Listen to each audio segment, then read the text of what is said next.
Ladies and gentlemen, I'm usually a really calm person when it comes to technology, but Adobe have had a fucking enough. So a little bit of background. So first of all, if you don't know who Adobe is, you've definitely heard of the software that they make. They make Photoshop, and since you're watching YouTube, you probably also know them for Premiere Pro. Premiere Pro is the premier editing software along with Final Cut Pro, Sony Vegas. Now, comparing all three softwares, they're actually all pretty good in their own areas. A lot of these videos that were made on the channel were made using Final Cut. I love Final Cut. As a Mac user, Final Cut is great. So, on Mac, you have the option of Final Cut.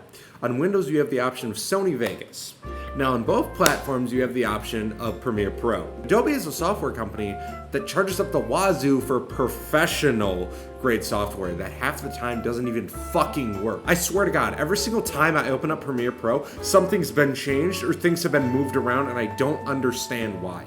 And don't even get me started on all the bugs with Premiere. There are plenty of forums out there on Reddit talking about glitches in Premiere that have been around since 2013, but that the community has come together and found their own solutions. Some people even put together their own patches simply to fix the editing software that we rely on to do our fucking job. Fun fact for you, there was a glitch all fucking year that allowed the text to just glitch out every single time that you tried to type something and it went off screen. So typically when you're typing something, it might accidentally go off screen. Not a big deal. Drag it back on, make it a little smaller. Not in 2020.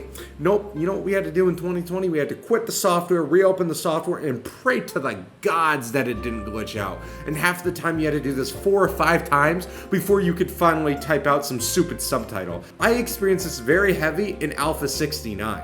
When I made that first Alpha 69 videos, I wanted to do this cool thing where it went That took me so long because every single time I would drag the text off screen, it just glitched out and I couldn't do anything except for restart my software. Let's talk about the crashes. Now, as a Mac user, I don't really experience this because I have a pretty beefy M1 machine. Now, people that are Windows users, it feels like every single 5 minutes that I add some stupid effect to the timeline, everything just breaks and I have to restart the whole entire software or it restarts it for me. And also, I would just like to point out that softwares like Photoshop and Illustrator work great, but softwares like Premiere Pro and After Effects and Audition that have been around for fucking years. My prime example for this is InDesign. InDesign, which is a very small software in the grand scheme of the Adobe suite, works flawlessly compared to Premiere, which is one of the top 5 that is always fucking crashing on me. And don't even get me started on After Effects. I taught myself After Effects just to realize that half the time it crashes when I simply want to track somebody in the background of a video. And at this point, I would rather go back in time and tell them to fix Premiere Pro than even think about going back to kill baby Hitler.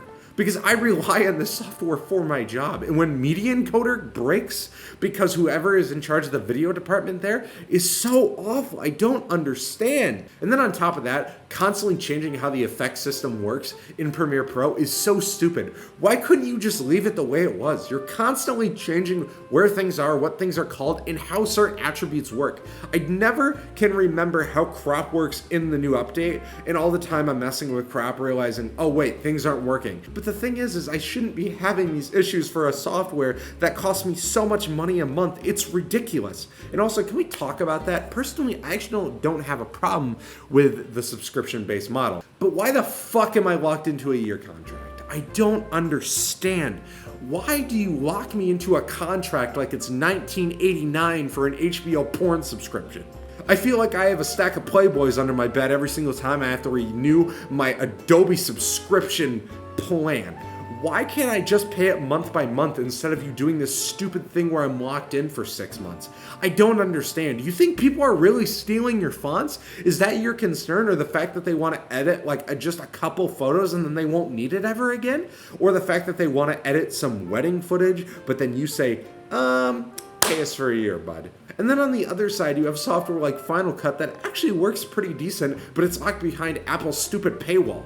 And you know what really makes me upset? Is the fact that they have all these celebrities promoting Adobe to get them to purchase this stupid software that is too expensive for the problems that I experience. Now, don't get me wrong, I love all the features of all the software, and I can't live without it. which is, like the Apple ecosystem. You know how nice it is to be able to right click on a clip in Premiere, throw it in Adobe Audition, and I sound like I'm from NPR and I didn't have to jump through a fucking hoop and feed a fucking sea lion? And then I go into Reddit, and then Reddit's like, well, did you try turning it off and on again?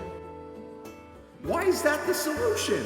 Adobe, can you please fix your software instead of changing how the way that Photoshop works? Because let me tell you, it's really annoying that now I don't have to hold shift to keep things into proportion. And then on top of that, for some reason, they decided to change how the interface of Premiere looks. Premiere now has the look of Photoshop, Illustrator, and InDesign, which is cool until you realize that they didn't do that for After Effects, Audition, or Media Encoder. Why the fuck would you change it for one and not all of them? But why would you change it? This software has been the same for so long. Now I don't know where anything is to set up my frame size. And now half of the time, I just do it once I actually get my project going. I go up to File, New, and Sequence. That's the way that I found is the easiest instead of digging through the stupid menu that looks like the back of a fucking Sears catalog.